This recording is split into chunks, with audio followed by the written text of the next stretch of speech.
dan pegawai daripada PPD Jerantuk, PPD Jerantuk dengan PPD Pera. Okey, untuk pagi ini saya ditugaskan untuk berkongsi lah, bukan ceramah lah, berkongsi berkaitan dengan pengurusan hal ehwal murid, pengurusan hal murid, murid berkeperluan pendidikan khas. Okey, terlebih dahulu saya kenalkan diri saya dulu. Okey, nama saya Muhammad Razif bin Ahmad. Mula bertugas di sektor pendidikan khas bermula pada 2015 sampai sekarang. Saya mula posting 2007 sehingga 2013. First posting saya di SK Kudang Patah Dauk. Saya bertukar masuk ke SK LKTP Eko setahun 2014, 2015 di SK Sungai Karang, dan bermula 2016 saya bertugas di sektor khas. Tapi masa itu saya memegang portfolio pemulihan khas lah, pegawai pemulihan khas. Okey, apabila jabatan melaksanakan penstrukturan balik, okey, saya memegang portfolio pendidikan khas, pegawai pendidikan khas di sektor khas. Okey, sebelum kita pergi jauh, okey, kita go through, kita refresh dulu dah. Apa yang cikgu telah belajar, yang telah cikgu dapat sepanjang 2 hari. Okey, kita tengok dulu. Okey, yang ini cikgu. Apa jenis MBPK kita? Apa dia? Sindrom Down. Okey, mengapa cikgu kata sindrom Down? Apa ciri-ciri dia? Yang ketaranya. Okey, fizikal dia, mata dia sempit, kalau telinga dia, ini kena nampak ketara lah, ini sindrom Down. Ada berapa jenis kategori cikgu? 6. Okey, yang pertama, kita refresh balik ni. Yang pertama, penglihatan. Yang kedua, pendengaran, pertuturan, fizikal, pembelajaran, pelbagai. Apa yang dimaksudkan dengan pelbagai? Lebih daripada satu kombinasi ketidakupayaan. Okay, alhamdulillah. Okey, okey, yang ini juga. Apa rasa-rasanya? Apa rasa-rasa tu? Autism. Sebab apa autism? Okey, biasanya kalau autism ni, dia punya ciri-ciri dia apa? Yang ketaranya, dia fokus kepada satu. Okey, antaranya dah. Okey, yang ketiga, hyperaktif. Tak duduk diam ini hyperaktif. Okey, yang keempat, disleksia. Mengapa cikgu cakap disleksia? Okey, antara ciri-ciri yang ketara disleksia, yang pertama apa dia? Okey, kebanyakan tulisan terbalik lah. Okey, C jadi apa ni? Kalau B jadi D, N jadi U. Itu antara ciri-ciri lah disleksia. Disleksia ni bawah kategori apa cikgu? Masalah apa? Pembelajaran.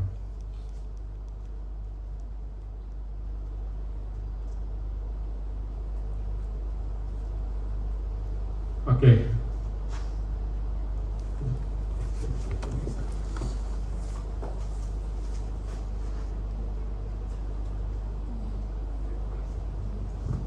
Okey, kita pergi kepada carta organisasi di sekolah, carta organisasi sekolah. Okey, yang ini yang umum lah, yang umum. Okey. Okey, pengerusi untuk di bawah hal ehwal murid PJB PGP. Kalau di sekolah menengah, pengetua. Kalau di sekolah rendah, guru besar. Okey, diikuti dengan naib pengurusi 1. Naib pengurusi 1 fikir pentadbiran atau lebih dikenali sebagai fikir kurikulum. Okey, naib pengurusi 2 fikir petang. Kalau sekolah tu ada 2 sesi, guru nolong kanan petang. Okey, naib pengurusi 3, ini GPK hal ehwal murid. Yang keempat, fikir ko, dan yang terakhir fikir pendidikan khas. Sekiranya sekolah ada GPK pendidikan khas. Kalau sekolah tak ada GPK pendidikan khas, siapa yang bertanggungjawab? Penyelaras. Okey. Okey, ini diikuti dengan guru bimbingan setiausaha. Kalau sekolah menengah dia ada ketua bidang, guru kanan bahasa, sains mat, kebangsaan dan vocational. Kalau di sekolah menengah lah, kalau di sekolah dah terus kepada ketua panitia. Sekarang ni clear cikgu ya? Okay, kita terus kepada penempatan murid berkeperluan khas MBPK. Okey, dua pendekatan diguna untuk mengenal pasti itu melalui pengesanan dan rujukan. Bermaksud murid-murid yang ingin masuk ke program pendidikan khas perlu ada apa? Dia perlu dikesan ataupun dapat apa? Pengesanan daripada pengamal perubatan. Siapa pengamal perubatan juga? Doktor ya. Kadang-kadang kita tengok murid kita kalau yang apa yang obvious tu kita kenal, kita memang dah confirm ini memang murid MBPK. Contohnya apa cikgu yang obvious dari segi fizikalnya? Stick rendah. Okey, fizikal lah apa masalah fizikal pun kita boleh tengok daripada pemerhatian kita ya. Okey, selain daripada itu mestilah melalui pengesanan. Okey, dapat melalui pengesanan. Pengesanan mestilah melalui doktor yang mengesahkan ya. Doktor yang mengesahkan sama ada murid itu murid berkeperluan khas ataupun sebaliknya. Okey, semua kanak-kanak yang dikenal pasti perlu mendapat pengesahan daripada pengamal perubatan. Seperti yang saya katakan lah, daripada doktor Kalau di klinik kesihatan daripada hospital kita ada pakar keluarga dan kanak-kanak. Itu yang lebih lah, yang lebih teliti untuk mengesan murid-murid sama ada mempunyai ciri ataupun sebaliknya. Okey, pengesanan dan intervensi MBK melibatkan 3 agensi utama. Okey, ini 3 agensi utama. Kalau di program outreach pun kita melibatkan 3 agensi utama untuk melalui saringan. Kalau dulu kita panggil outreach, sekarang ni kita panggil pengesanan MBPK. Okey, yang pertama KPM, kita lah Kementerian Pendidikan Malaysia. Daripada KPM, jabatan, seterusnya PPD dan sekolah. Ini KPM. Yang kedua KKM. KKM ini membekalkan tenaga, sumber manusia lah. Dari segi doktornya, dari segi nurse-nya, OT-nya, KKM membantu kita dari segi pengesanan murid berkeperluan khas. Okey, yang ketiga JKM. Okey, selepas dah dapat pengesahan doktor, kita buatkan OKU daripada Jabatan Kebajikan Masyarakat ya. Sekarang ni clear cikgu? Kalau ada soalan cikgu boleh tanya ya. Okey, ibu bapa atau penjaga perlu mendaftar secara atas talian 2 tahun sebelum umur persekolahan. Ini murid tahun 1 Murid tahun 1 sebelum dia masuk ke tahun 1, 2 tahun sebelum perlulah mendaftar dalam sistem talian ya. Untuk tahun 1 je lah. Selain daripada tahun 1 kita buat manual. Jadi saya terangkan macam mana proses untuk pendaftaran selain daripada tahun 1. Okey, pengesanan MBPK. MBPK spend untuk apa cikgu? Murid berkeperluan pendidikan khas. Okey, kalau dulu kita pakai MBK je senang. Apabila yang terkini MBK ditukar kepada MBPK, murid berkeperluan pendidikan khas. Okey, pengesanan melalui pemerhatian guru atau melalui pentadbiran ujian. Okey, kadang-kadang cikgu di sekolah cikgu dah dapat kena pasti dah.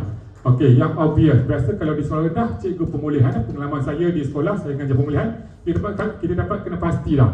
Okey, 6 bulan pertama tu mengajar satu huruf pun tak lekat-lekat.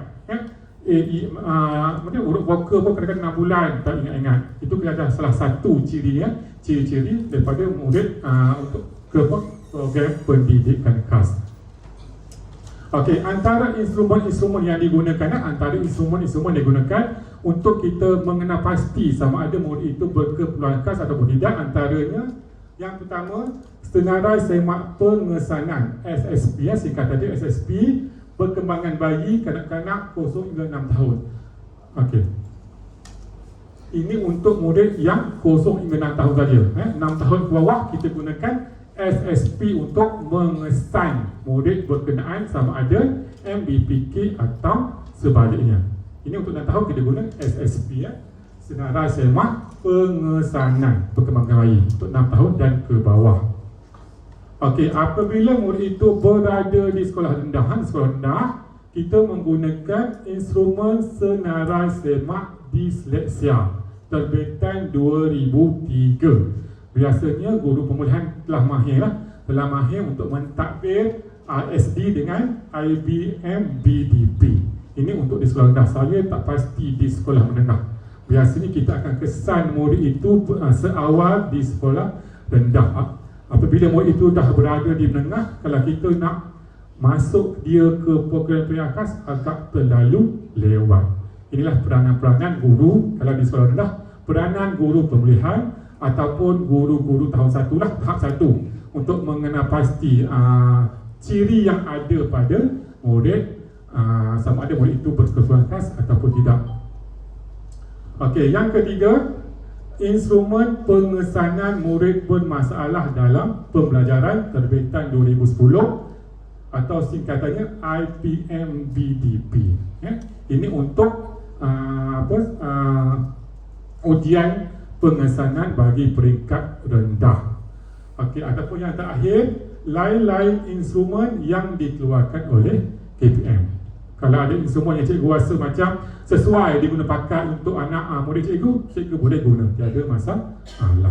Sebagai evidence cikgu ya.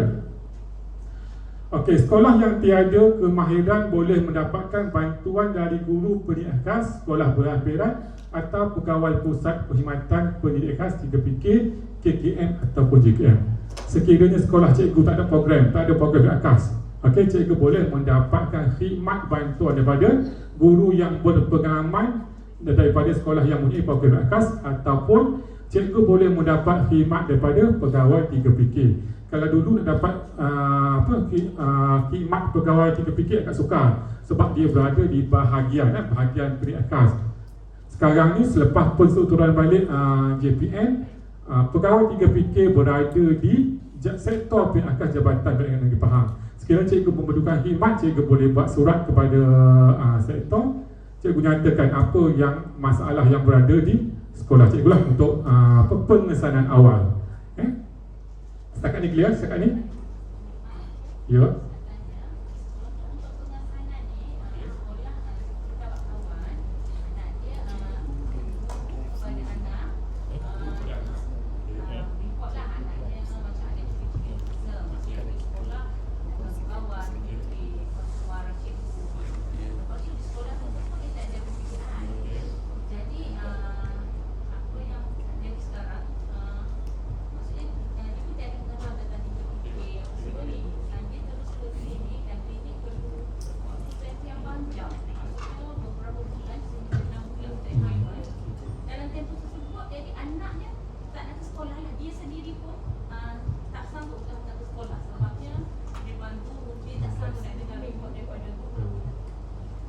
Okey, kalau sebelum ini sebelum masa saya memegang pemulihan pemegang pegawai pemulihan khas, okey, jika sebelum ini cikgu boleh walk in saja di klinik kesihatan untuk pemeriksaan. Apabila selepas PKP 2021,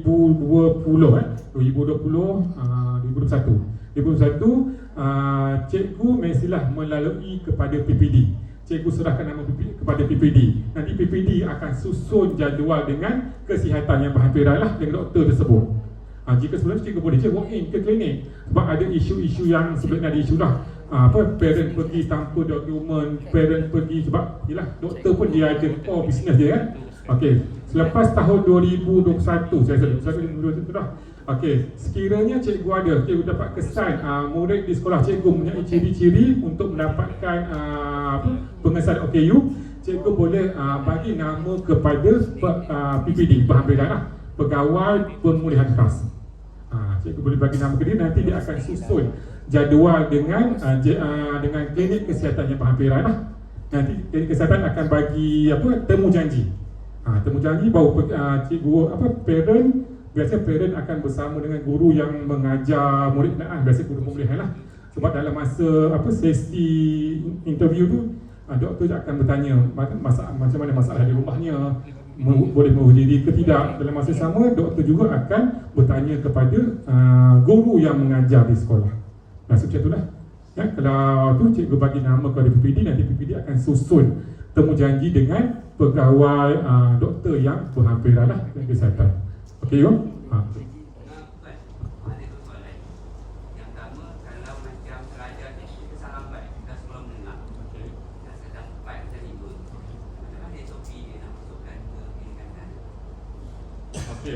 Itulah kalau sebelum tadi, kalau macam dah terlalu sekolah menengah, saya tahu macam mana proses saringan dia.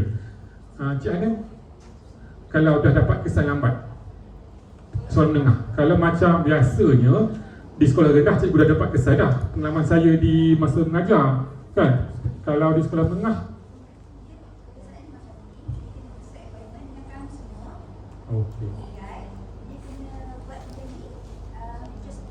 Okey, saya ulang ya. Okey, bagi sekolah menengah, okey, cikgu perlu mendapat khidmat daripada pegawai 3PK dahulu. Nanti pegawai 3PK akan datang ke sekolah cikgu, dia akan saring awal, peringkat awal. Betul macam ni? Parent. Okey, maksud tak perlu buat surat lah.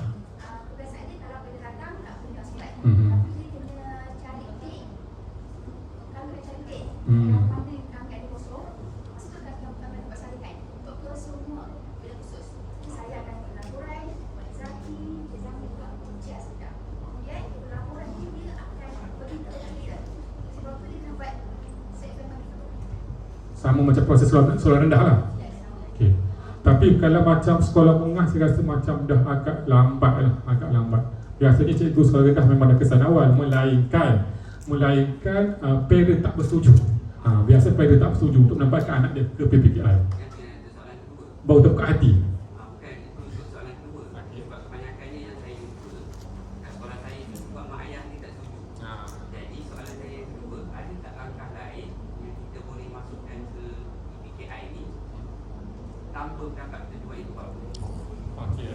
Sebenarnya apa-apa pun kena dapat persetujuan parent.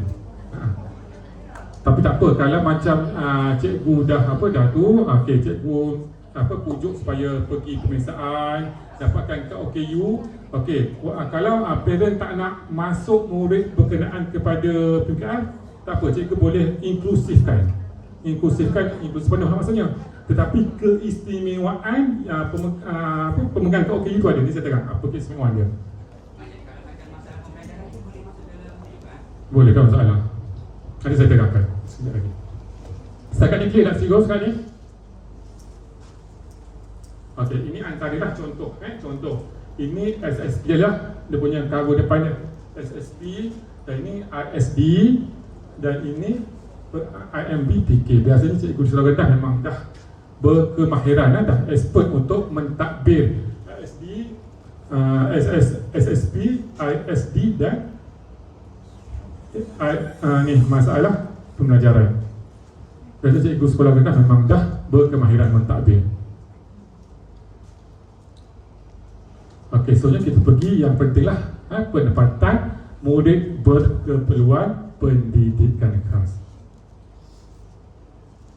Okey, yang pertama penempatan ke SPK. SPK singkatan bagi Sekolah Pendidikan Khas. Okey, untuk pengalaman cikgu, okey, di Pahang kita ada 2 SPK. Satu rendah, satu menengah. Di rendah di mana cikgu? Kalau cikgu tahu. Di mana?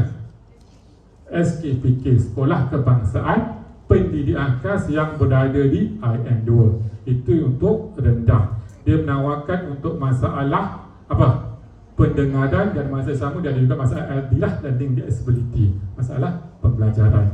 Itu untuk sekolah rendah.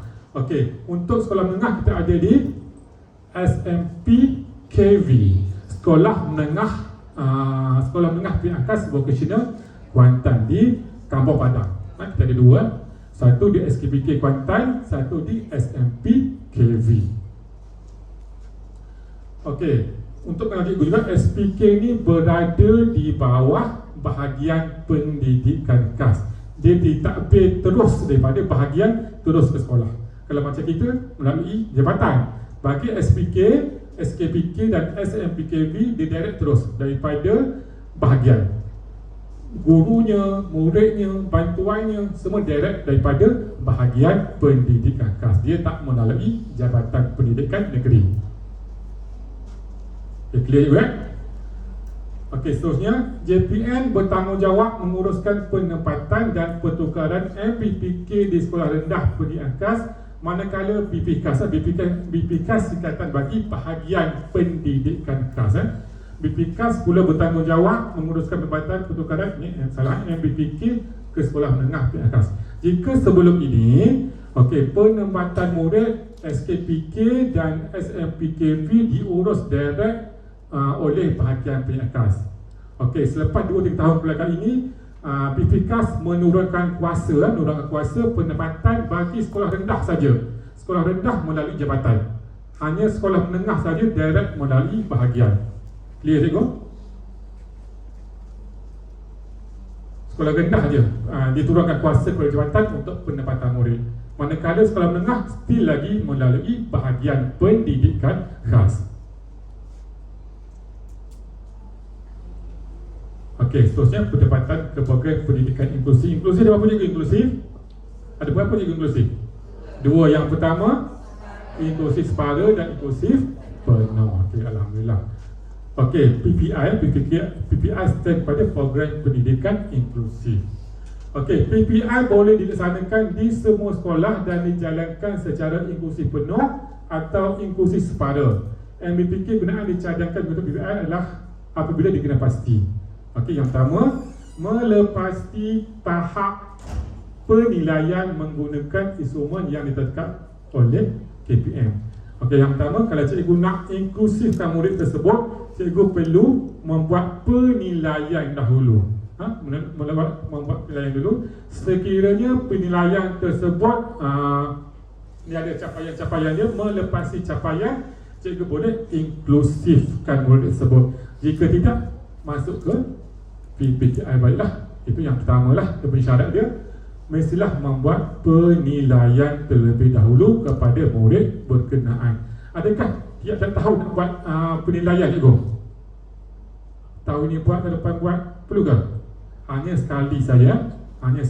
Apabila murid itu melepasi saringan, maksudnya tahun berikut tak boleh buat saringan lah.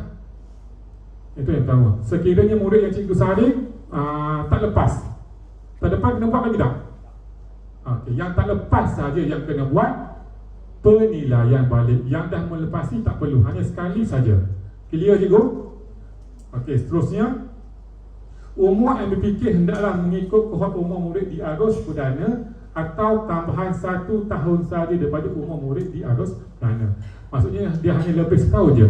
Kalau dia nak inklusifkan di tahun 5 umur berapa?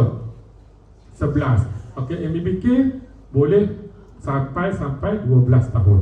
Dia hanya 1 tahun lebih umur daripada murid perdana. Clear?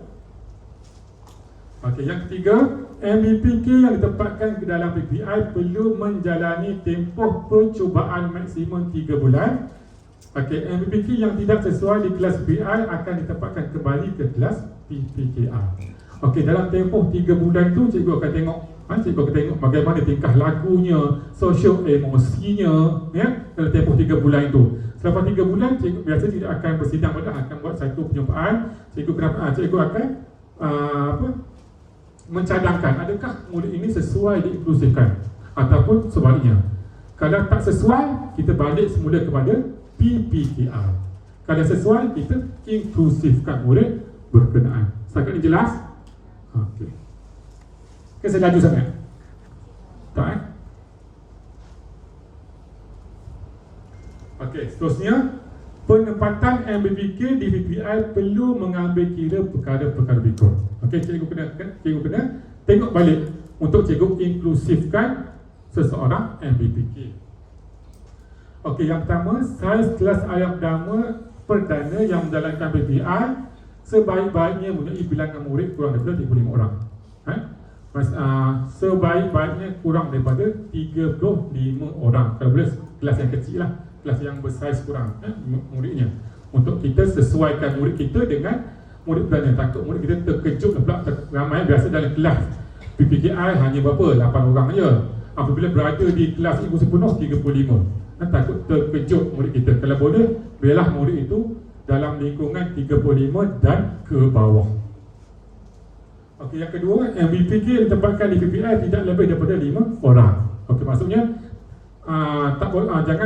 jangan lebih daripada 5 orang untuk dalam satu-satu kelas berkenaan. Okey, yang ketiga, MVPK ditempatkan di kelas yang setara dengan pencapaian mereka. Kalau murid tu kognitif dia sederhana, cikgu masuklah ke kelas yang murid belajar sederhana. Kalau macam yang rendah sikit, masuk ke kelas yang rendah sikit mengikut dia punya pencapaian MVPK berkenaan. Okey, yang ketiga, yang keempat, kelas PPI sebaik-baiknya berada di aras bawah. Okey, ini bagi murid yang berkursi roda, susah nak access kalau di atas, kalau yang murid kursi roda tu susah nak access untuk masuk ke kelas. Sebaik-baiknya berada di kelas bawah. Okey, dan yang terakhir ini yang paling penting. Apa-apa pun ini yang paling penting. Penempatan MVPK di PPI adalah mendapat kebenaran bertulis. Apa-apa cikgu nak buat, perbuatan cikgu buat mestilah mendapat kebenaran bertulis daripada ibu bapa. Tak nak kebenaran verbal dia, mesti kebenaran bertulis daripada ibu bapa. Ini yang penting. Apa-apa aktiviti, apa-apa tingkah laku perbuatan ibu, ini yang penting. Kata kita berada dalam itulah. Kalau parent nak suruh kita, sebab tak ada kebenaran bertulis, mestilah kebenaran bertulis. Takkan ada soalan cikgu?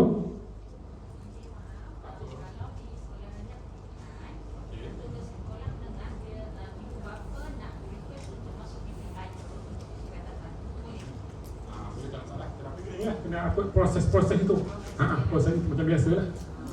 Kita tak boleh simply masuk, dia ada saringannya, mesti melepasi. Macam tu lah. Okey, sama. Okey, yang pertama tadi clear. Boleh cikgu? Boleh ya? Okey, seterusnya pertukaran murid berkeluarga. Okey, yang pertama daripada murid perdana ke PPKI. Bagaimana proses kita untuk menempatkan daripada murid tipikal ataupun murid perdana kita panggil tipikal lah, murid tipikal ke PPKI. Okey, yang pertama telah mengikuti proses PDPC. Okey, mestilah telah mengikuti proses PDP lah. Kalau di sekolah rendah tu dia telah mengikut pemulihan di dalam kelas ataupun pemulihan di dalam bilik darjah. Itu yang pertama. Okey, yang kedua telah mengikuti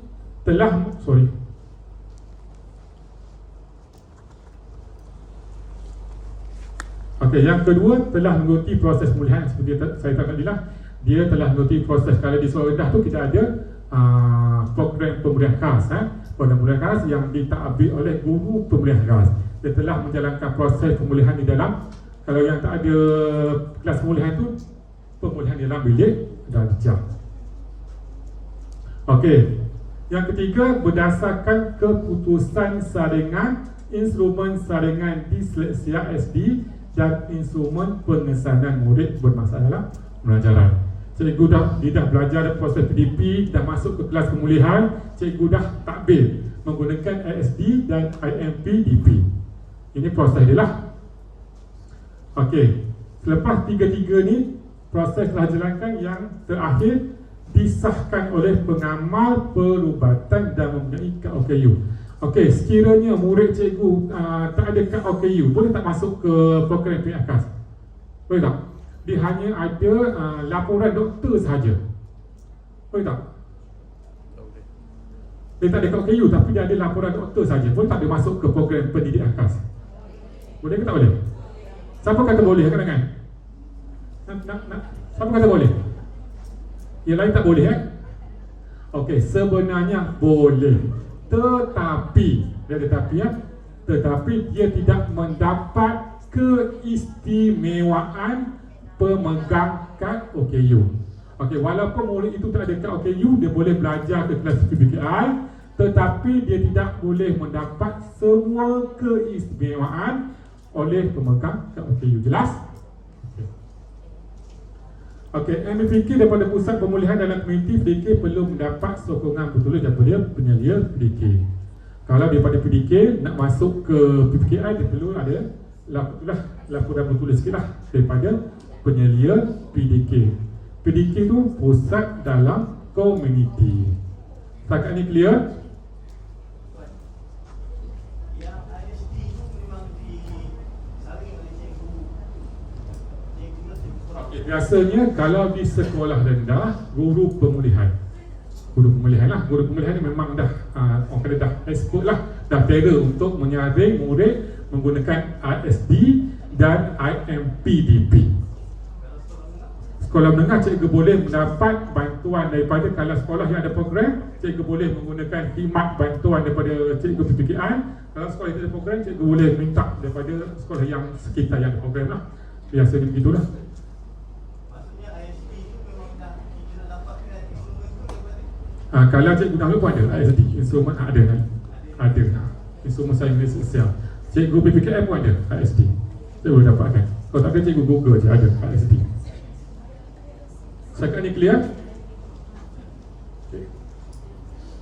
Okey, ini antara dokumen-dokumen yang diperlukan untuk membuat penempatan murid ke program pendidikan khas. Okey, yang pertama, kalau melalui sekolah mesti adalah surat letup daripada sekolah, surat letup daripada sekolah. Yang kedua, salinan borang JKM, borang KOKU dia. Yang ketiga, salinan KOKU. Yang keempat, salinan CJ kelahiran atau matrikut murid berkenaan. Dan yang kelima, jadual ketiga. Jadual ketiga ini sekiranya sekolah berbeza, contohnya daripada SK Indra Mahkota Utama nak masuk ke program pendidikan khas SK Tunku Azizah, dia perlu menyertakan jadual ketiga. Kalau sekolah yang sama tak perlu jadual ketiga, memadai 4 teratas ini. 4 teratas ini untuk sekolah yang sama. Sekolah yang beza tambah ada jadual ketiga. Jadual ketiga ni ialah jadual pertukaran sekolah. Ada soalan tak nak tanya? Okey, tambahan jika murid itu bukan warga negara, bukan warga negara ataupun bersekolah daripada sekolah swasta, dia perlu melengkapkan jadual ASBS. ASBS. Borang ASBS. Kalau bukan warga negara, dia kena bayar fee dulu. Dah settle di pengurusan sekolah, baru penempatan di program di sektor pendidikan khas.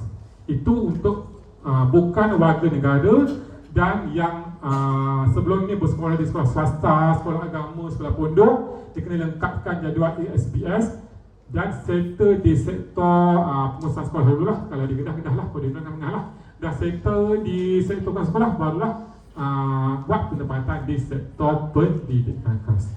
Setakat ni clear? Jelas? Tak laju Boleh ikut Ya. Untuk yang pelajar yang dia masuk tak ada kat OKU, tapi ada yang Laporan doktor. Okey. Dia masih tunggu ambil SPM tak? Kalau dia duduk kat PPKI. Okey. Itu terpulang kepada kehendak lah. Ada yang calon PPKI ambil SPM. Sekarang ni kalau dulu tak ada PASM, sekarang ni ada PASM. Cikgu boleh pilih lah. SPM boleh, tak masalah. Murid PPKI pun boleh ambil SPM, tak ada masalah. Sebab dia biasa kalau kat sekolah kan, pelajar kan seolah-olah diwajibkan dapat SPM. Sebab pelajar ni daripada RSPM tu, bila kita kat sana, biasanya mereka langsung juga ambil. Dan daripada je lah, ini ke JPM. Sedangkan pelajar ni memang tak boleh baca langsung. Jadi orang dana tu memang sakit kepala sikit lah. Kalau macam di kalau macam di perdana memanglah kita kena ambil SPM. Kalau macam di program pendidikan khas, sekarang ni kita ada PASM, penilaian alternatif sekolah menengah. Cikgu boleh pilih antara mengambil PASM ataupun SPM. Tetapi di inklusif penuh tu kebanyakannya mengambil SPM lah. Itu menjadi isu lah sekarang ni. Sebab yalah, ambil SPM dia punya tahap kognitif murid pun nak capai sekarang ni pun kan, dia punya soalan ni bukan mudah-mudah kan. Tapi begitulah. Okey, yang ni clear tak? Clear dokumen. Kalau lepas ni cikgu buat penempatan murid cikgu kepekaan, benda-benda inilah yang cikgu perlu attachkan. Penempatan pertama mestilah dihantar ke JPN. Penempatan pertama JPN. sektor pendidikan khas. Okey, sekiranya selepas itu nak bertukar sekolah, barulah diuruskan oleh PPD. Pendapatan pertama saja diuruskan oleh Jabatan Pendidikan Negeri, sektor pendidikan khas. Clear juga kan? Okey, cikgu dah hantar permohonan. Okey, cikgu akan dapat surat penempatan. Okey, surat penempatan kita ada 3 warna. 3 warna surat menggambarkan 3 situasi berbeza lah. Okey, bagi sekop prasekolah dia punya cover letter warna pink. Cover letter dia warna pink. Okey, untuk prasekolah tak semua daerah ada yang ada menawarkan prasekolah integrasi. Macam di Bentong kita ada di Sungai Marong, Bera tak ada, Kemerin tak ada, Marang SK Jengke Pusat, Kuantan kita ada di SKPK Kuantan, kita ada di SK Cendawasih, SK Tanah Putih Baru dan SK Sungai Karang. Untuk Kuantan yang menawarkan prasekolah integrasi. Macam di Jerantuk, SK Bandar Jerantuk, Temeloh, SK Bandar Temeloh dengan SK Bandar Takap. Kita ada 13 saja sekolah yang menawarkan prasekolah integrasi. Okey, untuk prasekolah cover letter dia warna apa juga? Pink. Okey, untuk sekolah rendah, okey, surat pendapatan warna biru. Pink prasekolah rendah warna biru, surat penempatan dia. Okey, bagi sekolah menengah warna apa? Warna putih. Bagi sekolah menengah warna putih. Clear juga? Sekarang ada soalan tak? Sebelum kita pergi pada APDN. Tadi Okey, APDN stand pada aplikasi pangkalan data murid. Dia sama macam murid perdana lah. Apa-apa maklumat yang berkaitan dengan murid kita berada di APDN. Contohnya tarikh kat OKU nya ada, nombor kat OKU nya ada, tarikh masuk sekolahnya, kalau dia menggunakan alat bantuan apa ada, semua lengkap. Maklumat murid semua lengkap dan boleh diakses dalam APDM. Dia macam murid perdana juga, tapi dia detail sikit lah. Kalau masalah pengajaran tu, masalah pengajaran apa, disleksia ke, autism ke, cikgu boleh sedup daripada APDM sahaja. Okey, membolehkan pengendalian data murid antara peringkat sekolah PPD dan JPN. Cikgu boleh akses lah. Kalau cikgu, hanya murid-murid cikgu lah. Kalau macam pegawai di PPD, hanya murid-murid yang berada dalam daerah dia lah. Kalau macam kami di JPN, semua murid yang berada di negeri Pahang kami boleh akses. Okey, APDN penting dalam memastikan maklumat sekolah atau murid adalah terkini. Okey, sebagai guru kelas ataupun guru BKI, ini penting. Cikgu perlu kemaskini setiap masa, setiap detail berkaitan dengan murid, terutamanya tarikh masuk sekolah tahun semasa ataupun tarikh kat OKU ataupun alamat terkini. Ini amat penting. Kalau cikgu salah isi tarikh kat OKU ataupun tarikh masuk sekolah semasa, dia akan memberi efek kepada EMK. Nanti saya terangkan. Sebab itulah perlu cikgu sentiasa mengemaskinikan maklumat ataupun butiran-butiran dalam APDN. Clear juga? Okey, ini paparan depannya. Kalau cikgu pernah akses, mesti ada password lah. Ini paparan depannya APDN. Okey, ini sebagai maklumat cikgu je lah.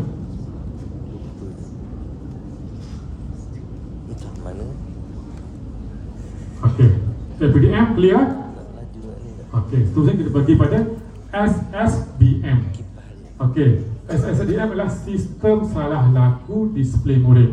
Sama macam murid perdana juga. Setiap salah laku akan direkodkan dalam SSDM.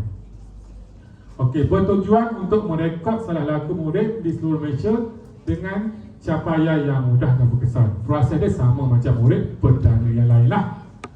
Okey, dapat 4 tahap. Kalau sekolah murid di sekolah berkenaan sajalah. Kalau PPD dalam daerah dia. Kalau di JPN di peringkat negeri. Kalau di PSH, peneraju utama dia boleh melihat seluruh Malaysia berkaitan dengan salah laku murid, termasuklah murid berkeperluan pendidikan khas. Clear? Jelas? Okay.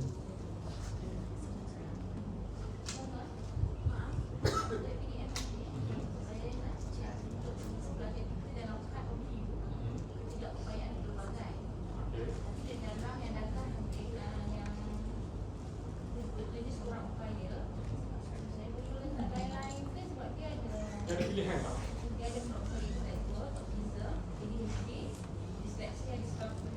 Dia dua opinion yang mana? Dua opinion yang mana? Dia dua opinion.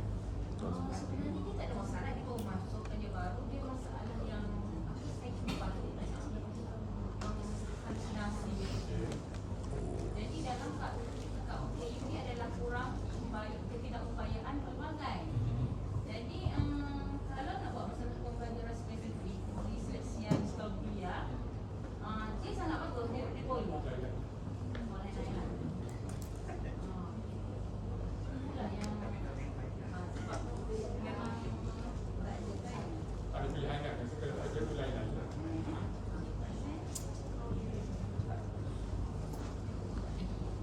Okey, ini di paparan depan SSDM lah. Kalau cikgu boleh tengok, dia macam murid perdana juga lah.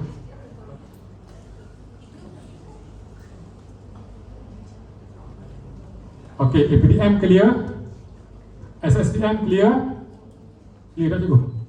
Okey. Okey, seterusnya kita pergi bantuan dan khidmat sokongan. Bantuan, apa keistimewaan yang dimiliki oleh pemegang kad OKU?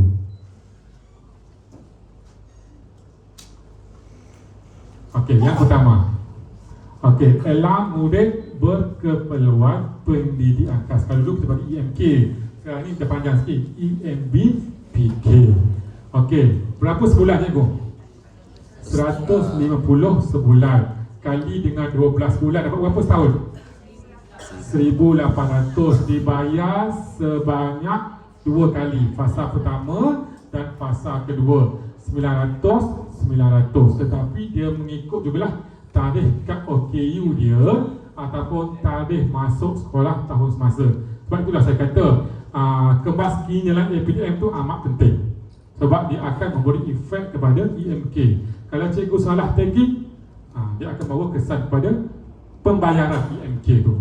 Sebab itulah tarikh-tarikh tu cikgu kena alert, jangan salah masukkan tarikh-tarikh yang penting. Okey, EMK 1,5 sebulan, dibayar selama 2 fasa, fasa pertama dan fasa kedua, 900. Kalau murid lama biasanya akan dapat 1,800 setahun. Okey, yang kedua, bayaran makanan asrama dikecualikan oleh MPK di asrama SPK. Kalau murid itu berada di asrama, tak ada bayaran asrama, duduk free, makan free bagi pemegang kad OKU. Clear? Okey, lanjutan tempoh belajar maksimum 2 tahun. Okey, kalau murid normal, okey, kalau murid normal dia masuk ke menengah umur berapa cikgu? 13. Okey, kalau murid di sekolah menengah, murid normal dia keluar dengan umur berapa cikgu? 17. Okey, bagi pemegang bagi murid pendidikan khas, dia ada tambahan masa 2 tahun. Dia boleh memilih sama ada 1 tahun di rendah, 1 tahun di menengah, ataupun 2 tahun di menengah, ataupun 2 tahun di menengah. Tetapi kalau murid itu boleh mengurus diri, kognitifnya okey, sosial emosinya okey, kita cadangkan agar tambahan 2 tahun itu diambil di mana cikgu? Di mana? Di menengah. Sebab di menengah banyak belajar tentang kemahiran. Kita ada kemahiran pembuatan roti, pembuatan perabot, kita ada 10 kemahiran. Kalau murid yang boleh tapi kita sekat dia di rendah, amat rugilah, ya? Amat rugi. Biasanya kita cadangkan sekiranya murid yang mampu, kita ambil tambahan itu di sekolah menengah. Clear cikgu? Clear. Okey, yang keempat, tambahan 1 tahun jika murid mengikuti pendidikan vocational di SMP KV. sekiranya murid ini melanjutkan pelajaran di SMPKB, ada lagi tambahan 1 tahun lagi di SMPKB. Dia keluar dengan umur berapa juga? Umur berapa? 17 campur 2, 19, 20 sekiranya dia belajar di SMPKB. Sebab dia ada di SMPKB dia ada kursus yang mengambil masa 3 tahun. Contohnya batik, batik untuk mendapatkan SKM tahap 2 tu mengambil masa 3 tahun untuk melengkapkan kursus. Sebab itulah ada tambahan masa 1 tahun untuk MBBK belajar di SMPKB. Okey, seterusnya tambahan masa semasa menduduki peperiksaan awam. Jika murid ini ambil SPM, dia ada tambahan masa. Jadi saya terangkan berapa persen masa yang diperuntukkan bagi pemegang kad OKU. Seterusnya, menerima bantuan dan sokongan semasa menduduki peperiksaan awam. Jadi saya terangkan, jadi ada slide seterusnya. Okey, pembantu pengurusan murid. Pembantu pengurusan murid bagi PKI kita ada PPM. Kalau di sekolah rendah 1 hingga 10 orang 1 PPM. Kalau di tengah 1 hingga 15 orang 1 PM. Itulah ratio dan mengikut bilangan murid berada di sekolah berkenaan lah untuk menentukan berapa bilangan PPM yang kelayakannya. Okey, seterusnya perkhidmatan sokongan daripada pegawai bidang khusus di pusat perkhidmatan pendidikan boleh mendapat bantuan ataupun sokongan daripada pegawai 3PK. Okey, seterusnya RMT Semua pemegang kad OKU layak mendapat RMT. Ini bagi sekolah rendah lah, sebenarnya ada RMT Bagi sekolah rendah ada RMT. Pemegang kad OKU semua dapat RMT, rancangan makanan tambahan. Sekarang ni clear secara asasnya, nanti kita pergi detail. Clear juga? Saya rasa untuk yang tempoh belajar maksimum 2 tahun tu, siapa yang kena apply? Parents, sekolah? Biasanya dia auto kan salah kan? Biasanya dia auto. Biasanya di PPK ada auto lah. Tetapi ada juga yang parent tak nak ambil, tak ada masalah lah. Tapi kena parent kena buat surat sikit lah. Parents kena buat surat.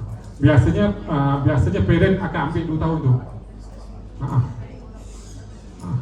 Biasanya jarang semenjak saya berada di JBN ni jarang yang tak ambil 2 tahun ni. Biasanya parent akan ambil 2 tahun tu. Kalau parent tak nak ambil tak ada masalah lah. Tapi kena buat surat saja sebagai evidence. Itu keistimewaan, bukan wajib lah, sebagai satu keistimewaan bagi pemegang kad OKU. Okey, ini bantuan dan khidmat sokongan peperiksaan awam yang saya tengok tadi Apa keistimewaan bagi pemegang kad OKU untuk menduduki peperiksaan awam?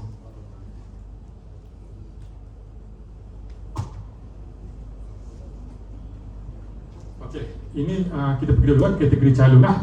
Ini yang digariskan dalam garis panduan oleh lembaga peperiksaan. Okey, bagi kod calon A ialah masalah pembelajaran. Bagi kod B kurang upaya penglihatan. Bagi yang buta totally buta lah.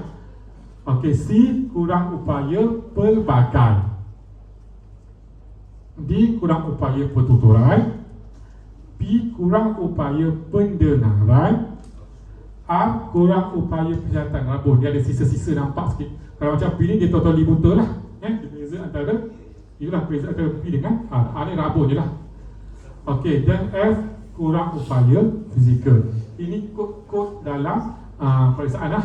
Dan peperiksaan yang digariskan oleh lembaga peperiksaan.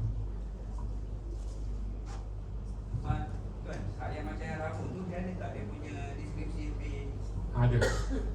Kalau cikgu tengok dalam garis panduan calon berkebuakas dia ada apa dia punya ciri-ciri rabun tu, apa yang dikategorikan sebagai rabun, berapa dia persen penglihatan dia ada. Okey, ini adalah bantuan dan khidmat sokongan ya. Okey. Antaranya perencaan akal. Okey, perencaan akal apa keistimewaan yang boleh didapati oleh calon CBK tersebut? Contohnya guru penampil. Okey, bagi calon perencaan akal dia boleh mendapat khidmat guru penampil. Ini contoh. Okey, bagi buta. Okey, buta dia boleh guna keistimewaan braille, rakaman, baca dan juru tulis. Juru tulis dia boleh menggunakan khidmat. Tetapi untuk mendapatkan dapatkan keistimewaan ini, sekolah kena mohon. Dia bukan auto dapat ya. Sebab ada kes sebelum-sebelum ini sekolah tak mohon. Sekolah tak mohon jadi murid tak dapat lah. Sebab itu SU peperiksaan kena alert bagi calon CBK. Sebab keistimewaan yang diberikan perlu dimohon oleh pihak sekolah. Clear cikgu? Dia bukan auto dapat. Kalau sekolah tak mohon, tak ada lah. Okey, disleksia. Contoh disleksia, apa keistimewaan dia? Cetakan besar, komputer, rakaman, pembaca dan juru tulis. Okey, ni autism. Okey, ini apa keistimewaan dia? Komputer, tapi kena mohon. SU peperiksaan kena mohon. Okey, yang ni cikgu bacalah. Cacat anggota dapat komputer keistimewaan dia. Ini bagi calon CBK untuk peperiksaan awam. Okey. Ini antara contoh-contoh keistimewaan dia, cikgu boleh tengoklah.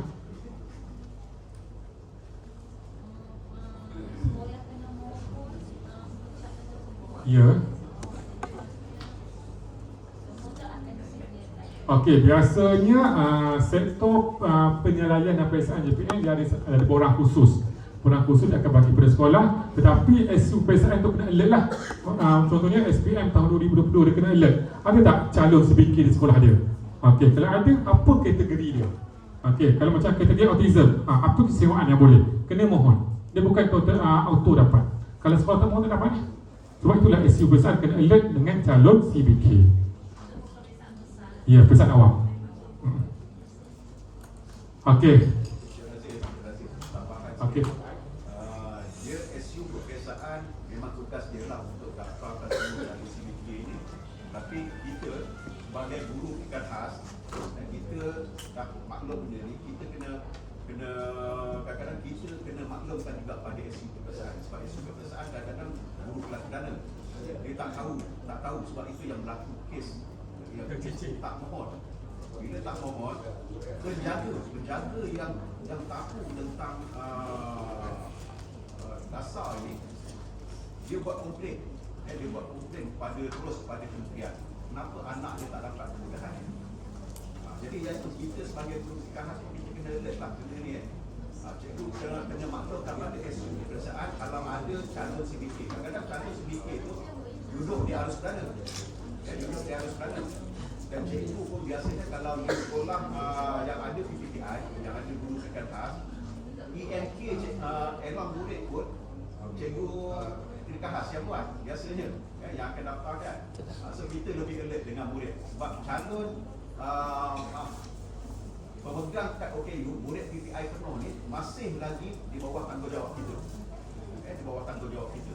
Walaupun dia dah PPI penuh, dia dah belajar semua masa, dah boleh ambil SPM, tapi kita kena bantu juga dia. Okey? So cikgu kena alert lah benda ni. Dan minta tolong sangat-sangat. Okey? Terima kasih Cik Salam. Okey, sebab tahun lepas pun kita ada kes keciciran SPM tahun lepas.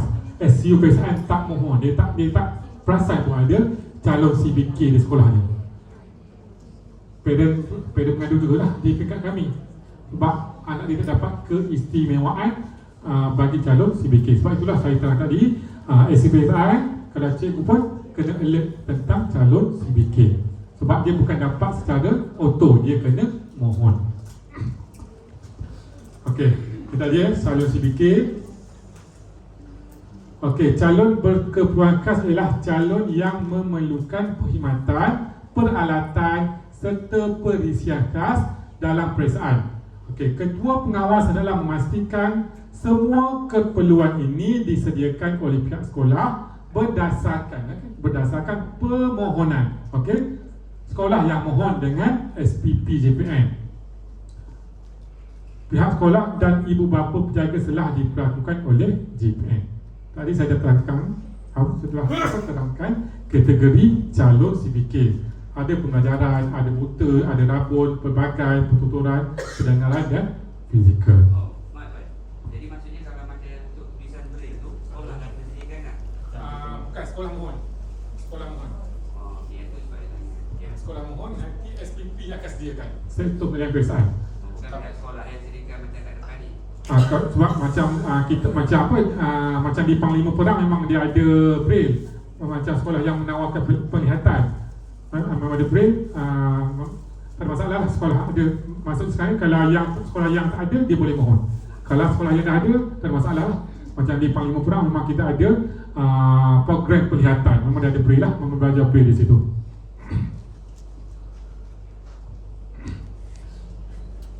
Okey, inilah calon buta pelbagai catatan kebelangan. Okey,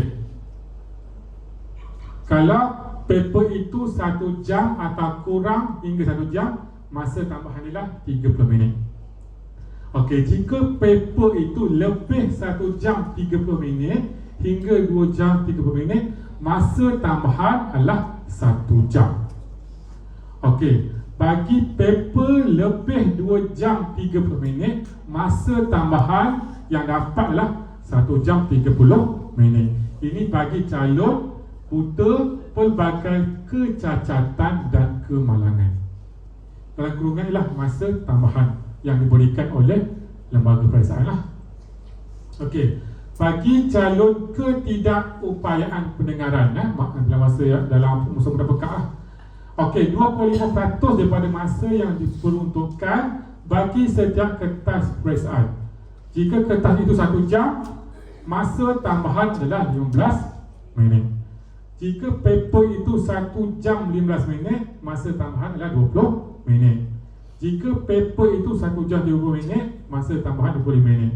Dia adalah 20% daripada masa tambahan yang dibutuhkan untuk mendapatkan masa tambahan.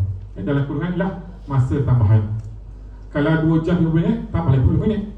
Itulah masa yang ditawarkan kepada calon ketidakupayaan pendengaran.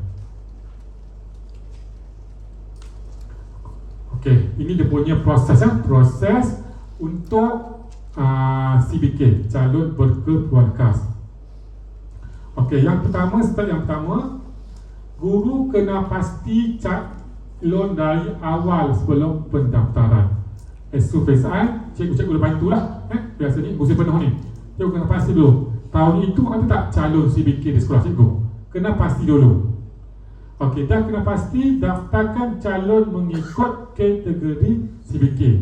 Kalau penglihatan lah, kalau pendengaran lah, kalau buta lah, kalau rabun lah, daftar mengikut kategori CBK berkenaan. Okey, step ketiga, permohonan kepada pengetua. Esu mohon kepada pengetua.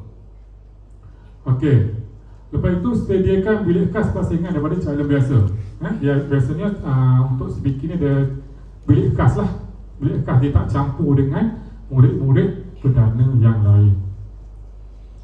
Okey, pastikan bilik berhampiran dengan tandas fasiliti yang lengkap. Okey, untuk kemudahan calon CBK lah. Ini antara proses-proses lah. Proses-proses untuk mendaftarkan calon CBK. Okey, setakat ini jelas. Untuk peperiksaan awam, khidmat bantuan untuk sokongan peperiksaan awam. Sebelum kita pergi kepada EMBPK, ini yang penting cikgu. Okey, ialah murid berkeperluan pendidikan khas atau singkatannya EMBPK. Okey, jenis bantuan adalah bantuan khusus.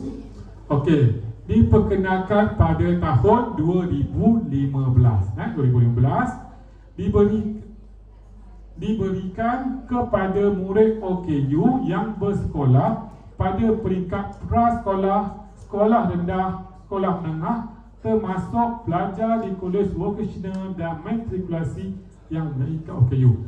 Kalau di sekolah swasta dapat tak EMBK? Tak dapat, hanya di sekolah kerajaan dan bantuan kerajaan. Sekolah agama negeri pun tak dapat. Ada APDM. Betul. Yang berdaftar dengan APDM saja yang layak mendapat EMBPK. Okey, saya kata tadi, kadar dia 150 sebulan, dibayar setahun, tetapi pembayaran mengikut 2 fasa. Fasa pertama dan fasa kedua. Biasanya fasa pertama dia akan bayar pada bulan 4 atau 5, dan fasa kedua biasanya dibayar pada bulan 8 atau 9. Clear cikgu?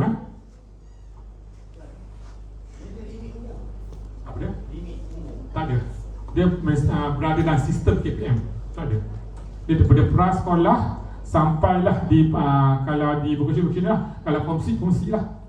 Tak ada. Mesti berdaftar dengan KPM. Ada soalan tak? Dia fikir, tak ada. Okey, ini garis panduan. Biasa garis panduan ada, tapi cikgu tak baca. Kebanyakan cikgu tak baca. Itulah murid saya tak cukup bilangan sebab apa. Garis panduan ni cikgu kena baca dan cikgu kena khatam betul-betul lah. Tentang dia ada prosesnya, berapa pembayarannya. Kalau dulu garis panduan 2019.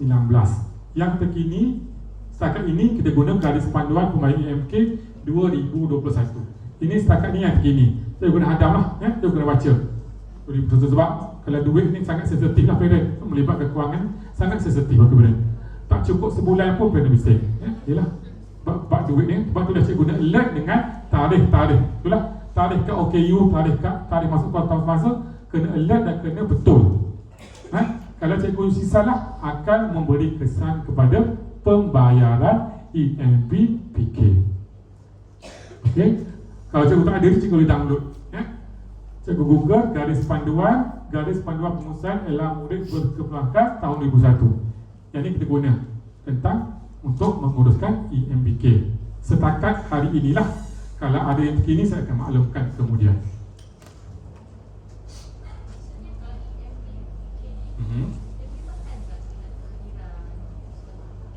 Nanti saya dengar.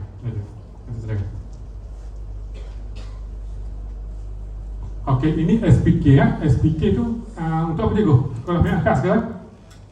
Apa SPK? Okey, surat perkeliling kewangan.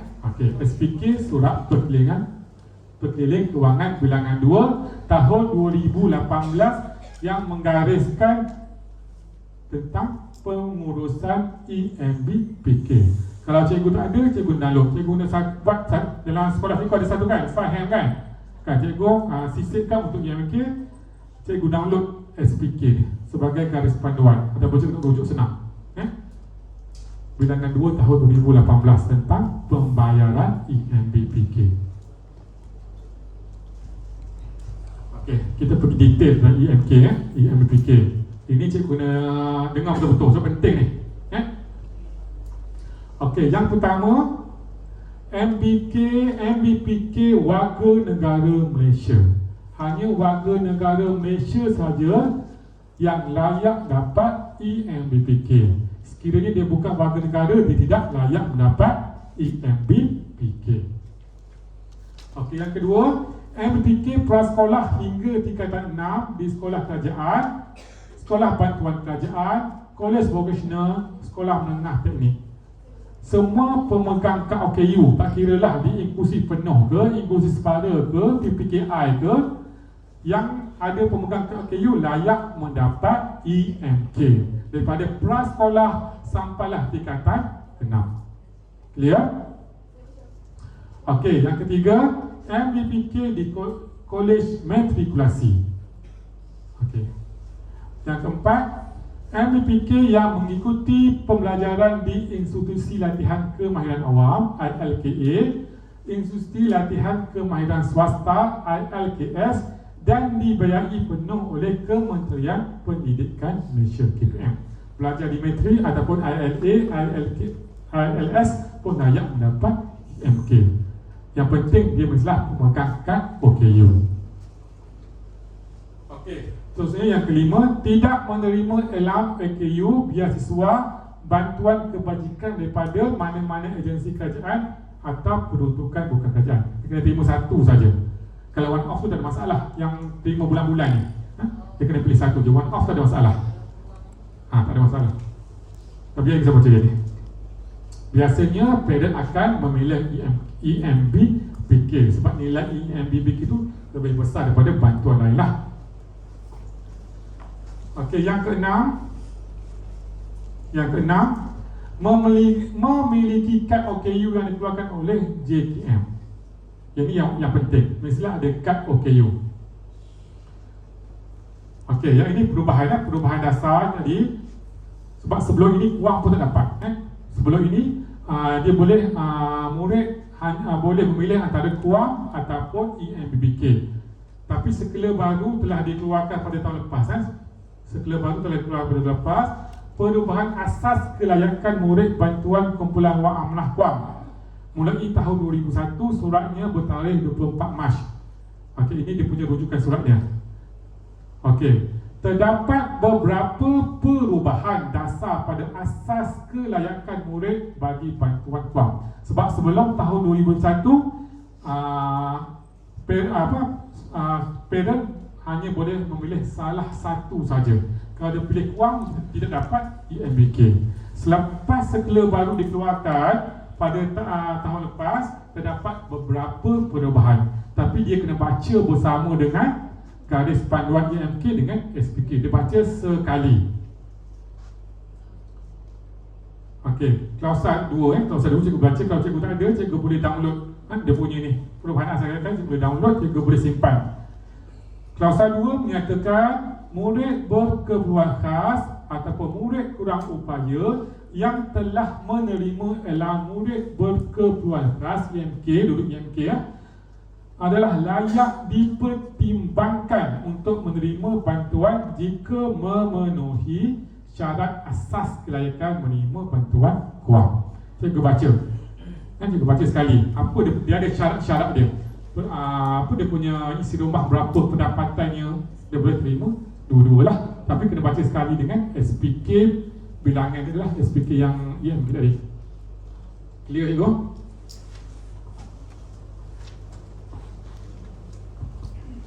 Okey, ini penyaluran bantuan. Okey, kalau bahagian pendidikan khas, okey, BPK, BPK bahagian pembangunan kurikulum. Kalau BPK bahagian pendidikan khas, dia menyalurkan EMPK kepada sekolah pendidikan khas. Bagi SMPKV dan SKPK, penyaluran EMBPK direct terus daripada bahagian pendidikan khas. Dia tak melalui jabatan. Untuk dua sekolah sajalah, SKPK dan SMPKV. Okey, bagi bahagian matrikulasi, kolej matrikulasi akan bayar EMBK. Bagi bahagian pendidikan teknik dan vocational ataupun BPTV, melibatkan dua sekolah, sekolah menengah teknik dan kolej vocational, akan dibayar oleh BPTV. Okey, bagi jabatan bagi jabatan negeri kami lah. Bagi jabatan negeri kami akan bayar bagi MBPK di sekolah harian. Kalau soal cikgu lah, sekolah harian, sekolah berasrama penuh, SBPI pun jabatan yang bayar. Sekolah kecemerlangan, dan sekolah dalam hospital. Untuk pengetahuan cikgu, SBH di Pahang kita ada di Temeloh, Hospital Sultan Haji Ahmad Shah. Hanya satu saja di Pahang, sekolah dalam hospital di Temeloh. Ini dia punya penyaluran EMK, penyaluran EMK kepada bahagian-bahagian yang tertentulah. Okey, tata cara permohonan EMK. Jadi cikgu kena dengar betul-betul.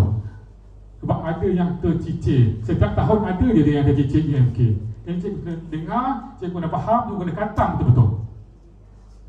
Okey, permohonan EMBPK dilaksanakan atas talian melalui sistem APB.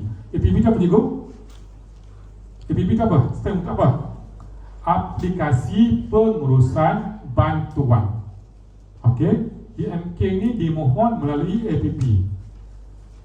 Biasanya kami akan panjangkan surat daripada bahagian tentang tarikh-tarikh yang penting untuk cikgu alert untuk memohon EMBPK. Seterusnya, tarikh dan tempoh masa pembukaan sistem untuk permohonan EMBPK mengikut takwim yang dikeluarkan oleh KPM. Dia ada tarikh tertentu untuk mohon, bukan sepanjang tahun boleh mohon ya. Dia ada tempoh masa tertentu. Contohnya daripada bulan 3 sampai bulan 4, dalam tempoh itu cikgu kena mohon. Kalau selepas tarikh itu, sepanjang tahun lah cikgu tak dapat EMBK. Sebab itu cikgu kena alert tentang tarikh-tarikh pembayaran permohonan EMBPK. Okey, seterusnya permohonan dibuat oleh pihak sekolah manakala pengesahan permohonan dibuat oleh pihak bahagian atau GPN. Sekolah yang perlu mohon. Ya? Murid di PPKI dan PPI penuh, sekolah yang kena mohon. Dan cikgu mohon, lepas tu cikgu kena sah pula. Ada sekolah yang tahun lepas dia mohon tapi dia lupa nak mengesah. Kami tak dapat proses. Satu sekolah tak dapat IMK. Cikgu kena faham cikgu kena jelas. Mohon, lepas tu dia dari tik pengesahan. Cikgu kena mengesahkan.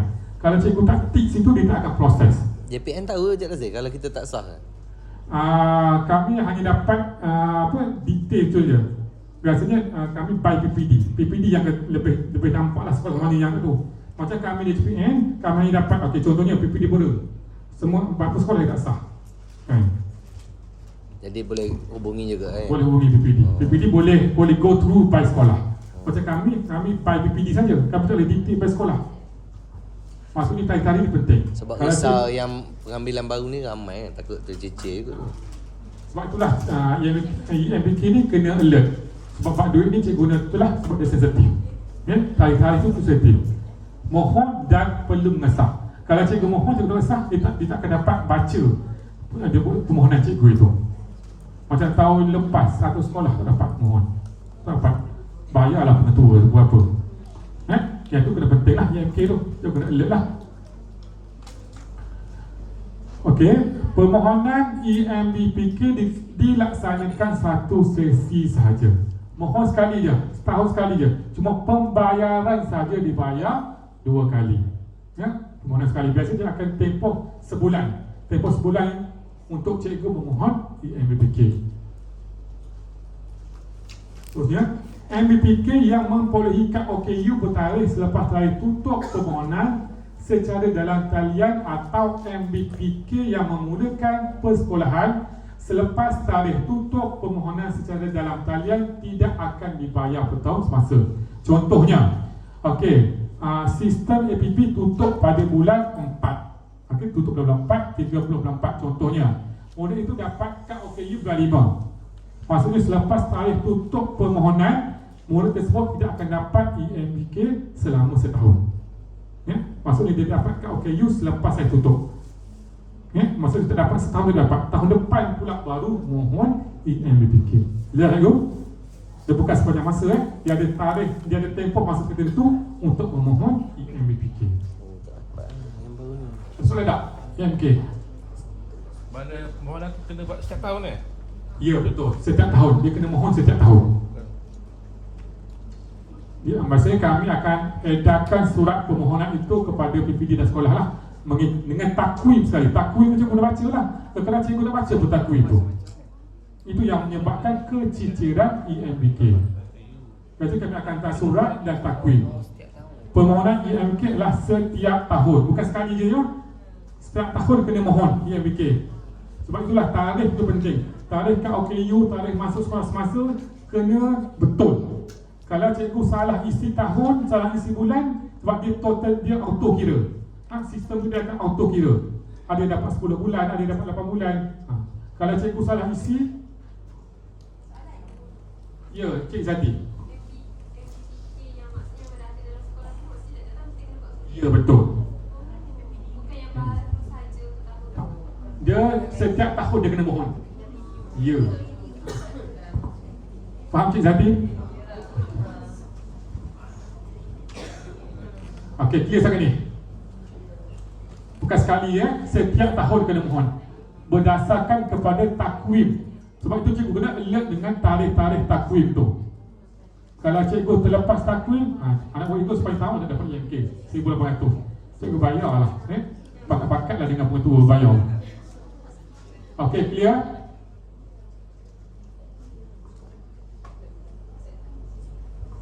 Okey. Kita tengok tadi, inilah tata cara permohonan daripada prasekolah. Okey, tahun 1 hingga tahun 6, tingkatan 1 hingga tahun 6, sudah 5 dan atas. Okey. Tempoh permohonan. Okey, ini yang biasa.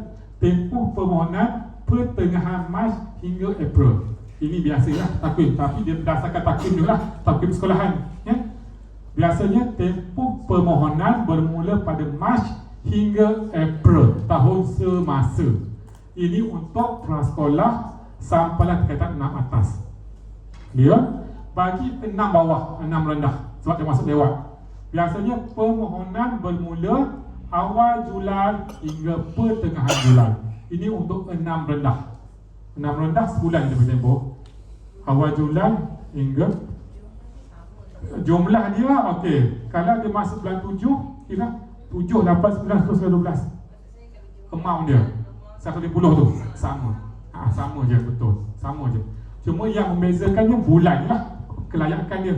Ada yang dapat 6 bulan, 7 bulan berdasarkan kepada tarikh KOKU dia ataupun tarikh masuk sekolah tahun semasa. Itu yang membezakan bulan bayar. Amount setiap bulan 1,5 tu sama. Daripada prasekolah sampailah tingkatan 6. Clear juga ya? Okey, ini tata cara pembayaran. Okey, pembayaran EMBPK ke akaun murid dilaksanakan berdasarkan surat arahan yang dikeluarkan oleh Bahagian Kewangan KPM pada tahun semasa. Okey, pembayaran EMBPK susah sebut dulu EMK senang. EMBPK ke akaun murid hendaklah dilaksanakan 2 kali setahun lah. Okey, dilaksanakan 2 kali setahun, fasa pertama dan fasa kedua. Okey, ini dia punya tempoh-tempoh dia. Bagi prasekolah hingga nak atas 6 bulan pertama Januari hingga Jun, biasanya kita akan bayar pada bulan Jun, Julai. Untuk fasa kedua bagi bulan Julai dan Disember, biasanya kita akan bayar pada bulan September. Bagi 6 rendah, September. Okey, 6 rendah biasanya maksimum 6 bulan sebab dia masuk pun dah bulan tengah tahun dah. Biasanya 6 rendah kita maksimumnya 6 bulan ataupun berdasarkan kepada tarikh KOKU dia ataupun tarikh masuk sekolah tahun semasa. Setakat ni clear? Jelas juga ya? Okey, pemberhentian EMBPK atau penangguhan EMBPK. Okey, sekolah KM apa UKM? College Matrikulasi ya. KM ni College Matrikulasi, KV College Vocational SMT. Okey, sekolah menengah ke ini. Okey, hendaklah mengeluarkan surat rasmi kepada ibu bapa penjaga melakukan mengenai pemberhentian penangguhan EMBPK berserta justifikasi atau sebab tindakan tersebut. Okey, contohnya kalau murid meninggal, dari sederhana kan, murid meninggal, murid berhenti sekolah, ya? Okey, sekiranya kalau murid meninggal atau murid berhenti sekolah, sekolah kena bayar sehingga murid itu berhenti atau meninggal. Contohnya murid itu berhenti bulan 7, kita bayar sehingga bulan 7. 8, 9, 10, 9, 12 kita kena refund balik. Kalau sebelum ini 1,5 tu dibagi 30 hari, sehari tu berapa dapat kalau sebelum ini. Kalau garis panduan baru ni dia langsam, ya? Sebulan terus. Clear? Kalau murid itu meninggal bulan 8, kita bayar sehingga bulan 8. 9 dan seterusnya kita akan refund balik kepada Jabatan Jaga Seterang. Macam mana proses untuk refund balik EMBPK. Clear? Bagi kes pemberhentian EMBPK, amount yang belum dibayar ke akaun murid tidak akan dibayar. Okey, kalau yang belum bayar tak akan bayar. Manakala amount yang telah dibayar ke akaun murid tidak perlu dikutip semula lah.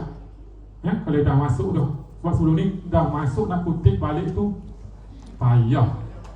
Dah jadi tarik dah. Kan? Okey. Susah dapat. Sebab tu cukup nak alert lah. Kalau murid tu meninggal sampai bulan bila, bayar sehingga dia meninggal, ialah untuk refund. Begitu juga dengan kes berhenti sekolah. Kena alert lah tarikh-tarikh itu. Ya, dalam APDM berdasarkan tarikh dalam APDM. Okey, sekiranya MBPK mendaftar semula persekolahan, permohonan baru MBPK perlu dilaksanakan semasa tempoh permohonan dalam talian terbuka.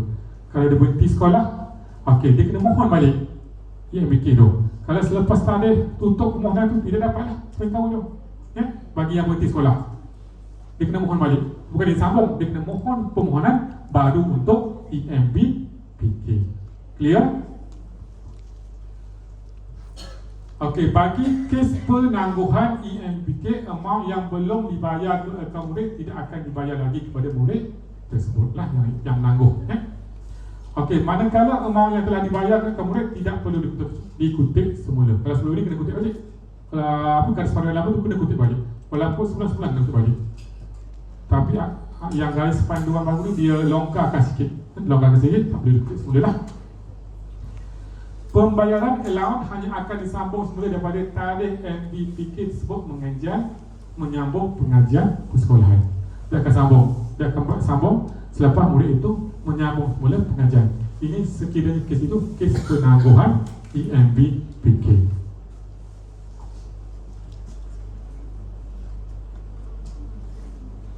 Okey. Bagi MBPK meninggal dunia saja, sekiranya MBPK meninggal dunia, sekolah KM Konfederasi Korea Berpecina ILK boleh membuat pembayaran EMBK terus ataupun cek kepada waris MBK kan dalam tempoh 14 hari daripada tarikh penerimaan penyata bank ke akaun sekolah. Dalam tempoh 14 hari daripada tarikh terima penyata bank, sekolah perlu membuat pembayaran bagi EMBPK meninggal dunia. Okey. Jadi pembayaran ini sehingga tarikh sebelum MBK meninggal dunia sahaja. Selepas tarikh itu kena refund balik EMBK itu kepada JPN. Dan saya terangkan bagaimana proses untuk refund semula. Setakat ini jelas? Yang menangguh pengajian, yang berhenti sekolah, yang meninggal jelas? Jelas juga ya? Okey. Seterusnya pertukaran MPK ke sekolah. Sekiranya dia bertukar sekolah, bertukar ke sekolah lain, siapa yang perlu bayar? Okey. Pertukaran MPK perlu dikemaskini oleh pihak sekolah. Itu yang penting dalam PDM juga. Okey, perlu dikemaskini oleh sekolah bagi mengelakkan keciciran dan pertindahan bayaran. Bagi mengelakkan cicir ataupun pembayaran sebanyak 2 kali. Sebab itu penting cikgu kemaskini APDM. Bagi pertukaran MBPK di dalam dan antara negeri, pembayaran hendaklah dibuat oleh sekolah terdahulu dalam tahun semasa. Okey, dalam masa mudah sekolah lama yang akan membuat pembayaran. Dalam masa yang sama, sekolah lama buat satu surat sikitlah. Okey, buatkan satu surat sikit kepada sekolah baru menyatakan sekolah lama telah membayar EMBPK. Jelas? Di mana warrant itu dikeluarkan, sekolah itu yang kena bayar. Biasanya sekolah lama yang akan bayar. Dalam masa yang sama, buat satu surat pemakluman kepada sekolah baru menyatakan sekolah cikgu telah bayar. Contohnya budak itu daripada SK Bukit Goh ke SK Sungai Talam. Sekolah lama dia SK Bukit Goh, sekolah lama dia SK Sungai Talam. Okey, SK Bukit Goh akan bayar. Dalam masa yang sama buat surat pemakluman menyatakan kepada SK Sungai Talam, memaklumkan bahawa SK Bukit Goh telah membayar EMPK sepanjang tahun tersebut. Clear cikgu? Jelas tak? Ya, betul. Jadi, biasanya okey, untuk EMBPK allowance murid khas, okey, dia permohonan sekali setahun saja. Biasanya sekolah asal yang akan buat permohonan. Betul, sekolah lama. Okey, sekiranya murid itu berubah. Okey, murid itu berubah, tetapi dalam untuk pembayaran yang kali kedua tu masih masuk sekolah lama juga. Jelas tak? Dia masuk sekolah lama. Maksud sekolah lama yang akan bayar EMK tu. Tahun depan barulah sekolah baru yang akan buat. Clear tak di situ?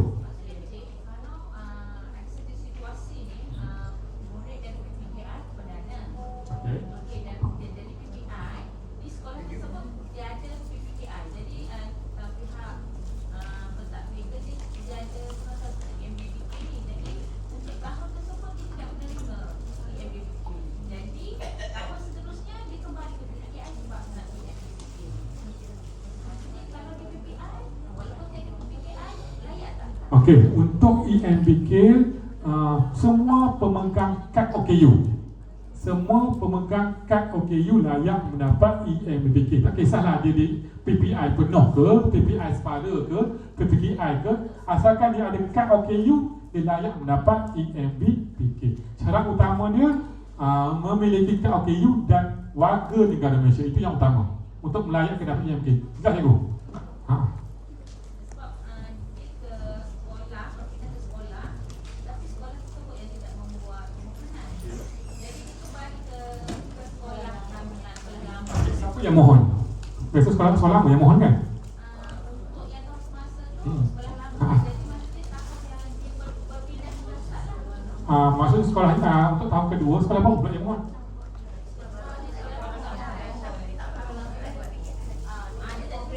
Okey.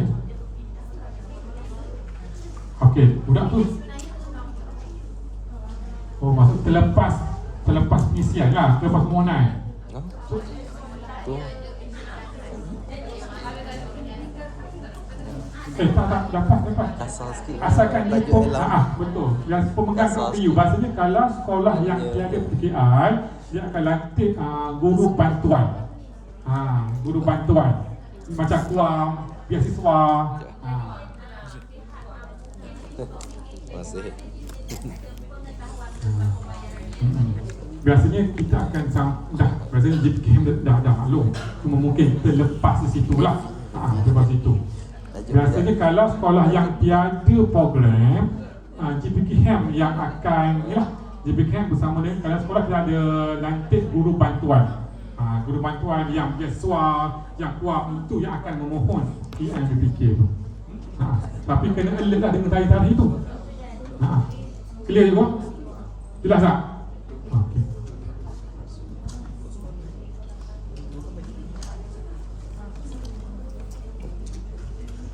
Okey, seterusnya pengeluaran EMBK. Nak keluar duit ni.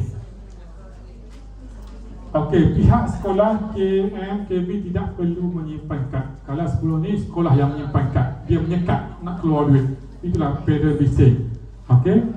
Selepas daripada itu, okey, guru tidak boleh memegang kad OKU.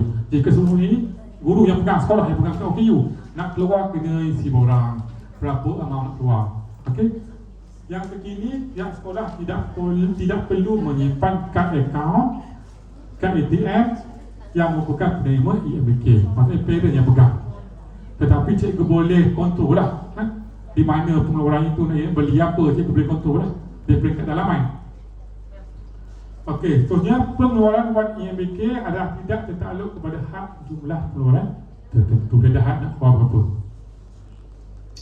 Okey, seterusnya pengeluaran mestilah bertujuan untuk kegunaan MBK penerima EMBK saja. Saya guna kena pasti. Kadang-kadang pedal ni dia keluar untuk diri dia, bukan untuk anak dia Maksudnya saya kena pastilah nak beli apa, beli buku ke, beli baju sekolah ke, beli kasut sekolah ke, saya pun kena yalah. Alhamdulillah. Untuk makan dia. Biasalah kita murid-murid kita ni begitulah keadaannya kan. Orang murid yang susah, yang itulah, yang kekangan dari segi kehidupan. Yalah, nanti kalau lambat sikit berdering-dering lah telefon jabatan bila duit masuk sebab tak terjawab pak duit ni sensitif. Itu saya kata kena alert dengan tarikh, kena alert dengan itulah tarikh-tarikh yang penting supaya tidak mendatangkan masalah di kemudian hari. Okey, pemulangan lebihan baki peruntukan. Okey, contoh tadi lah macam murid tu meninggal, berhenti sekolah, di mana nak salurkan lebihan tersebut, duit tersebut. Okey, sekolah hendak dikenaki memulangkan lebihan baki akhir peruntukan EMBK kepada BPK. Kalau macam cikgu-cikgu kepada ni lah, okey, kepada jabatan lah. Okey, cek itu atas nama pengarah pendidikan negeri Pahang. Berapa lebihan duit tersebut, cek tersebut atas nama pengarah. Okey, buat surat ditulis sikit, hantar cek kepada HEM, Unit Hal Ehwal Murid Jabatan Sektor Pembangunan Murid, Jabatan Pendidikan Negeri Pahang lebihan pembayaran tersebut. Berapa lebih duit tersebut? Cik atas nama siapa cikgu? Cik atas nama siapa? Pengarah mana? Okey, pengarah JPN lah. Kalau faham lah. Selewat-lewatnya pada 30 September. Cikgu dah kena pasti kan, murid cikgu meninggal bila, berhenti bila. Lebihan tersebut mestilah dihantar kepada JPN Pahang, cek atas nama pengarah sebelum 30 September tahun semasa. Clear? Okey, ini data lah. Okey, kalau cikgu tengok yang ni data berakhir pada 31 Januari lah. Kalau cikgu tengok di mana yang menyumbang ramai, kategori mana? Pembelajaran Kalau tengok pembelajaran ni, kalau average saringan baru ni pun memang meningkatlah murid daripada untuk kategori LD, masalah pembelajaran. Yang lain-lain tu tak nampak ketara sangat. Kalau pembelajaran ni dia punya figure tu amat besar lah. Ini satu Malaysia, dah bahaya satu Malaysia Okey, ni bilangan MBK lah. SPK tak apa cikgu? Sekolah Pendidikan PPKI Program Pendidikan Integrasi. Nanti kan faham Pura kita ada 30 orang. SPK rendah tu satu ni di SPK Kuantan, menengah di SMPKV, ini di PPKI lah. PPI yang ni pra-perdana. Pra-perdana. Dia pemegang kat OKU tapi dia belajar di pra-perdana.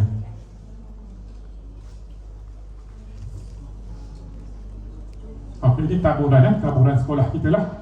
Berakhir pada 31 Januari. Tengok faham.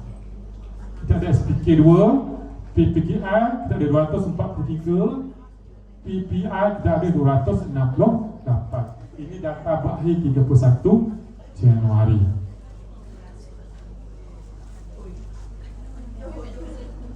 Nah, tabur dah. Ini Sabah Sarawak Sabah Sarawak.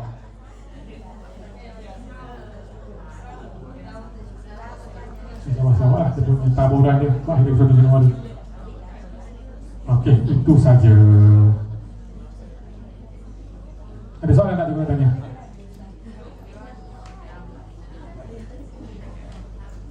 Clear dah cikgu, jelas tak? Faham tak? Rasa-rasa yang kecil-kecil tak terdepan? Tak okey, insyaAllah. Tak ada lagi? Okey, Alhamdulillah. Okey, kalau tak ada, terima kasih kepada cikgu kerana menumpukan perhatian mendengar perkongsian daripada saya. Sekiranya ada silap dan salah, saya mohon ampun dan maaf. Saya serahkan balik kepada Encik Kamarul Aslam. Assalamualaikum.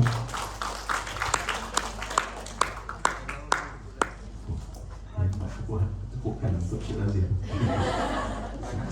Saya semalam tak ada tepuk gini. Cik Razif punya tepuk bukan main. Jelas. Dia semangat tu lain. Telefon pun berapa banyak dah bunyi telefon tadi. Cakap dengan suami sabar 2 jam lagi. 2 jam lagi. Okey. Terima kasih banyak Cik Razif atas perkongsian. InsyaAllah kita akan apa-apa tak ada masalah tuan-tuan. Apa-apa masalah boleh berhubung dengan kami, tak ada masalah. InsyaAllah kita akan cuba bantu setakat mana yang